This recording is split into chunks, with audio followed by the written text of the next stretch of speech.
আসসালামু আলাইকুম ওরহমতুল্লাহি ওবারাকাতু। আশা করি আপনারা সকলেই ভালো আছেন। তো আজকের এই ভিডিওটি আমরা একটি জমিদার বাড়িকে কেন্দ্র করে করব। তো আপনারা শীঘ্রই আমাদের চ্যানেলটিকে, ডেলি ডিসকভারি চ্যানেলটি কিংবা ডেলি ডিসকভারি ফেসবুক পেজটিকে আপনারা লাইক, কমেন্ট এবং ফলো করে পাশে থাকুন। তো আজকে অন্য কোনো রাজাবাড়ি নয়, আজকে যে রাজাবাড়িটি দেখাবো বর্তমান রাজা জীবিত আছে।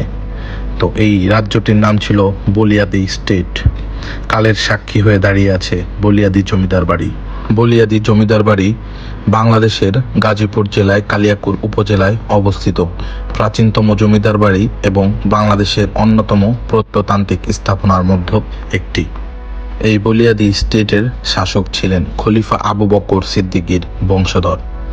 চতুর্থ পুরুষ কাসেম সিদ্দিকী থেকে পঞ্চদশ পুরুষ শাহাবুদ্দিন সিদ্দিকী পর্যন্ত এই পরিবারে তুরস্কে বসবাস করতেন। ১৬০৭ খ্রিস্টাব্দে তিনি বর্ধমানে শেখ আফগান কর্তৃক নিহত হন। তার পুত্র ঊনবিংশ তিন পুরুষ সাদ উদ্দিন সিদ্দিকী জাহাঙ্গীরনগর সুবেদার ইসলাম খানের নির্দেশে সেনাবাহিনীর অধিনায়ক সুজাত খানের সাথে বিদ্রোহী আফগান ওসমান খানের দমনের উদ্দেশ্যে প্রণীত হন। সাদ উদ্দিন সিদ্দিকী উক্ত অভিযানে অসামান্য কর্তৃক প্রদর্শন করেন। পুরস্কার স্বরূপ সম্রাট জাহাঙ্গীর তাকে চন্দ্রপ্রতাপ, আমিনাবাদ এবং তালেবাবাদ এই তিনটি নগর জায়গায় তার প্রদান করেন ১৬১২ খ্রিস্টাব্দে।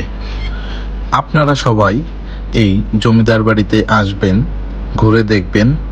এইগুলো প্রাচীনতম নিদর্শন, এইগুলো প্রাচীনতম নিদর্শন, অবশ্যই প্রাচীনতম নিদর্শন। এগুলো দেখলে সেই পুরনো যুগের কথাগুলো মনে পড়ে যায়। আগের যুগের রূপকথার মতো যখন ছোটবেলায় আমরা শুনতাম রাজা আছে কিংবা রাজা ছিল, এগুলো আমরা এখন দেখি যে রাজাদের বাড়ি, রাজাদের ঘর, এগুলো দেখে আমাদের মনে সেই আগের ছোটবেলার ইটা মনে পড়ে যে আদৌ কি সত্যিকারের রাজারা ছিল, রাজারা কি ছিল, রাজাদের শাসন আমল কেমন ছিল, রাজারা কি করতো, রাজাদের কি অভ্যাস ছিল, কি না করতো, সবকিছু আমাদের একটা কৌতূহল জাগে জানার জন্য। তো আমরা দেখছি পারিবারিক কবরস্থান, এইটা ওই দেখা যাচ্ছে কবরস্থান, এখানে এই রাজাদের বংশধরের কবর। প্লাস আপনার বাম পাশে এই যে সোজা খেজুর গাছের বামে দেখছেন, এইগুলো রাজার আমলে যে সৈন্যরা যুদ্ধে গিয়ে শহীদ হতেন কিংবা মারা যেতেন তাদের কবর। এবং দৃষ্টিনন্দন অসাধারণ একটি মসজিদ। এই মসজিদটিতে অসাধারণ লেগেছে। এই মসজিদে ৫ ওয়াক্ত নামাজ প্লাস জুম্মার নামাজ এখানে প্রতিষ্ঠিত হয়। এখন আমরা ঢুকবো মেইন ফটক দিয়ে রাজাদের মেইন যে বাড়িটি।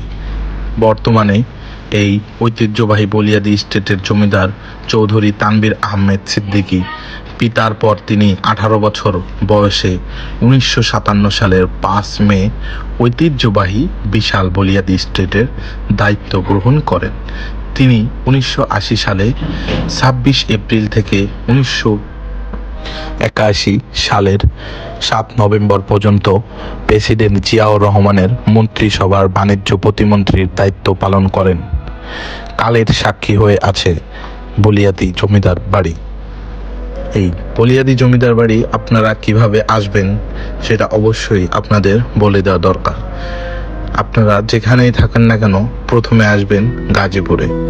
গাজীপুর থেকে সরাসরি চলে আসবেন কালিয়াকৈর বাজার থেকে ২ কিলোমিটার দক্ষিণে পরগনা তালেবাবাদ এলাকায় বলিয়াদি জমিদার বাড়ি অবস্থিত।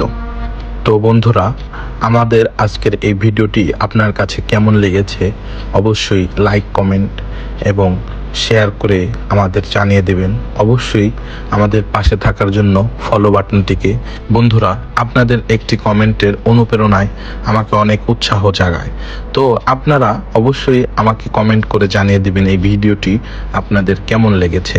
আমি নেক্সট টাইমে আরও সুন্দর করে ভিডিও করার চেষ্টা করব এবং আপনাদের মাঝখানে আপনাদের সামনে তুলে ধরার চেষ্টা করব। বন্ধুরা, আমি আবারও বলি, আপনাদের একটি লাইক, কমেন্ট এবং শেয়ারে আমার অনেক উৎসাহ জাগায়। আপনারা এই ধরনের নিত্য নতুন প্রতিনিয়ত প্রতিদিন এই ধরনের ভিডিও পেতে আমার পেজটিকে ফলো করে রাখবেন। অবশ্যই আমাকে এই ভিডিওর কমেন্টে জানিয়ে দেবেন। সকলের সুস্থতা কামনা করছি। এই বলে আমাদের আজকের এই ভিডিওটি শেষ করতে যাচ্ছি। আসসালামু আলাইকুম ও রহমতুল্লাহি অবরাকাতু। আপনারা যে যখন যেখানে থাকেন না কেন সকলে ভালো থাকবেন, এটাই আল্লাহ তাআলার কাছে কামনা করি।